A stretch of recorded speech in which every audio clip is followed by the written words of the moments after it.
Crítica sin spoilers de la serie Detectives Difuntos de Netflix. Serie recién estrenada en la plataforma de Netflix de 8 capítulos como de unos 50 y tantos minutos cada capítulo, la cual pertenece al género de la intriga, ciencia ficción y la fantasía, basada en los cómics de Neil Gaiman y Matt Warner llamados Dead Boy Detective X, donde la sinopsis nos dice que los detectives Charles Roland y Edwin Payne deciden no entrar en el más allá, para quedarse en la Tierra e investigar crímenes relacionados con lo sobrenatural. Muy bien, dicho esto, empecemos con los creadores de esta serie, que obviamente, como dije, es Neil Gaiman y Matt Warner. Para los que no conozcan, a Neil Gaiman está teniendo bastante fama con diferentes series de televisión, como por ejemplo Good Omens, la serie de Sandman y obviamente esta serie de los detectives difuntos. Así que, como ves, amigo, es un creador de cómics que se ha pasado bastante bien a lo que son las series de televisión, mientras que en el caso de Matt Warner es el creador del cómic Grendel, y como quien dice, está haciendo sus primeros pininos en las series de televisión. Así que, francamente, a estos dos creadores y escritores de cómics me da mucho gusto que estén empezando a triunfar y a ser reconocidos en otros medios, como en este caso en las series de televisión. Así que, obviamente, a estos dos les voy a poner palomita.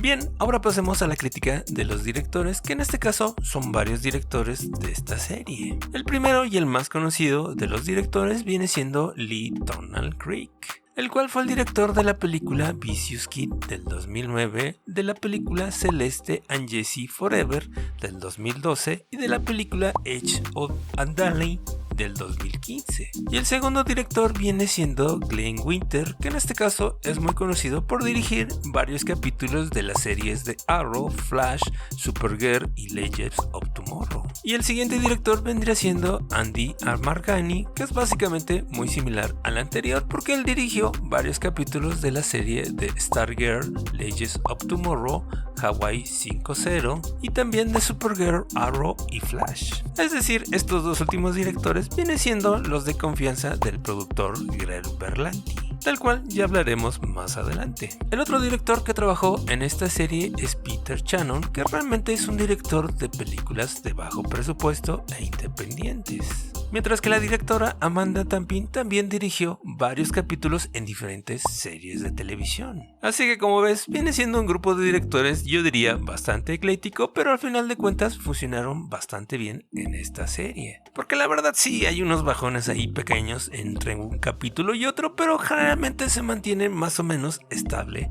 toda la temporada. Así que en general me parece que hicieron un buen trabajo a pesar de ser bastante diversos. Muy bien, ahora pasamos a la crítica del guión, que en este caso fueron 11 escritores los que trabajaron en esta serie. Que obviamente no voy a mencionar a los 11 porque se nos acaba el video, pero francamente me parece que en este caso simplemente hicieron un trabajo de adaptación de los cómics de Neil Gaiman. Así que en este caso yo creo que me parece mejor mencionar las diferencias del cómic frente a esta serie. Como por ejemplo, en el cómic original, Edwin y Charles francamente son todavía bastante niños, mientras que obviamente en la serie de televisión ya se ven bastante maduritos.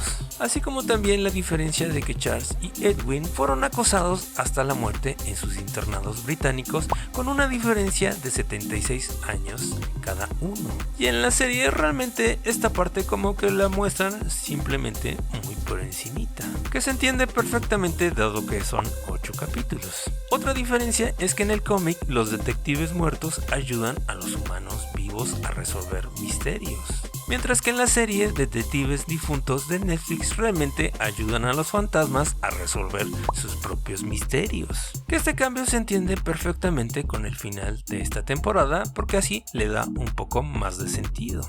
Otro cambio es que Edwin pasa 75 años caminando a toda velocidad por una oficina vacía en el infierno. Obviamente esto en el cómic porque en la serie de televisión pasan otras cosas que no estaban tanto en el cómic. Aunque sí se le rinde un poquito el homenaje porque sí hay algunas escenas vacías en el infierno. Pero en este cambio lo entiendo perfectamente porque sí le dieron más emoción y acción a ese capítulo. Muy bien, dicho esto pasemos a la crítica del elenco, que francamente todo lo hicieron bastante bien, pero sobre todo para mí los 4 principales, como por ejemplo Edwin Payne interpretado por el actor Josh Rexstring. viene siendo el detective y el cerebro del equipo. En este caso sí es el personaje más Netflix, es decir, le ponen ahí sus agendas sociopolíticas, pero de ahí en fuera todo lo demás no molesta. Luego tenemos al personaje de Charles Roland, interpretado por Jaden Raby, que viene siendo el músculo como él mismo lo dice, y francamente es el personaje más normal de la serie. Luego tenemos a Christian Palas, interpretada por la actriz Cassie Nelson, que viene siendo la medium del equipo y a la vez es un personaje bastante interesante y misterioso. Y por último tenemos a mi preferida, Nico Sasaki, interpretada por Yuko Kitamura,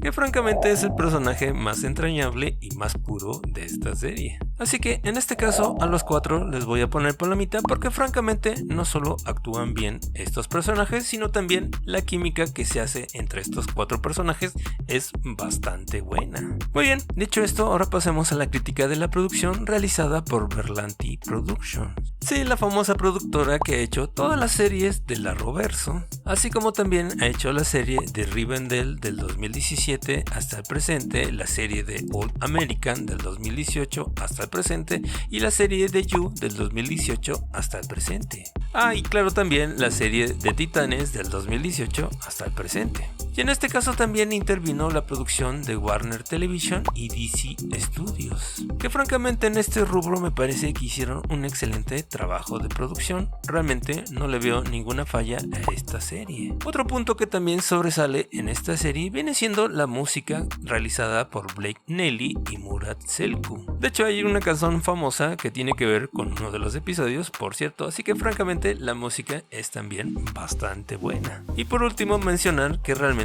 algo que me sorprendió porque generalmente las producciones de Ger Berlantis no tienen digamos muy buena fotografía que digamos, pero en esta serie realmente no pasó eso porque la fotografía de Peter Gill, Mark Liberty, Elsie y Greg Powell es bastante buena, sobre todo yo diría bastante cinematográfica y hasta diría un poquito comiquera, algo que perdón generalmente no se ve en las series de Ger Berlanti. Así que también en este caso les voy a poner palomita. Muy bien, dicho esto pasemos a la crítica en general. Me parece que la serie combina elementos tradicionales junto con elementos modernos y hace una estética, diría yo, más o menos gótica y de ultratumba, mezclando el espíritu tradicional con lo moderno. Y además de esto, a medida que los protagonistas se van sumergiendo en diferentes caos, también vas desarrollando temas y tramas con estos personajes que realmente, como dije, hacen una química bastante buena estos 4 personajes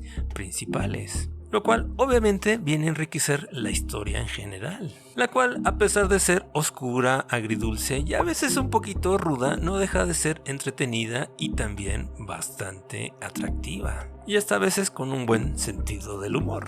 Muy bien, ahora pasemos a lo que dice la crítica mundial sobre la serie de los detectives difuntos. En este caso, el Metascore anda en 65 sobre 100, basado en 19 críticas, y la calificación del público es de 7.6. Mientras que en la calificación que le da Rotten Tomatoes hasta el momento va 91% sobre 100. Realmente la crítica en este caso la ha apoyado bastante, y la calificación del público es una calificación del 84%, que también va bastante bien hasta el momento.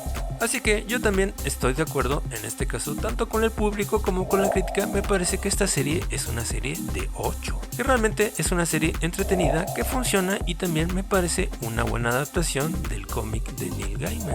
¿O qué piensas tú? Te leo en los comentarios. Por lo pronto no te olvides de suscribirte, darle like y compartir con tus amigos, y por lo pronto también te recomiendo este video de la crítica de la serie Las Crónicas de Spiderwick, que realmente también vale la pena verla.